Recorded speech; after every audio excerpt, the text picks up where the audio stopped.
Hey there, home cooks! I'm Jimmy, and today I'm going to show you how to make a delicious chicken and sweet corn soup. This recipe is easy, tasty, and perfect for any night of the week. So, let's get cracking. First things first, here are the ingredients you'll need.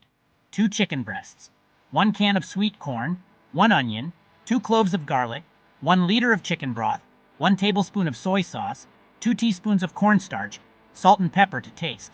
Alright, start by chopping up the chicken breasts into bite-sized pieces. Then, dice the onion and mince those garlic cloves. Easy peasy. Next, grab a large pot and heat a splash of oil over medium heat. Throw in the onion and garlic and saute until they're nice and fragrant. Now add the chicken pieces and cook until they're no longer pink. Time to pour in the chicken broth and bring it to a boil. Once boiling, reduce the heat and let it simmer for about 15 minutes. This is where the magic happens, folks. While that's simmering, mix the cornstarch with a bit of water to make a slurry. This will help thicken our soup. Add the corn, soy sauce, and the slurry to the pot. Stir well and let it cook for another 5 minutes until the soup thickens up. Season with salt and pepper to taste.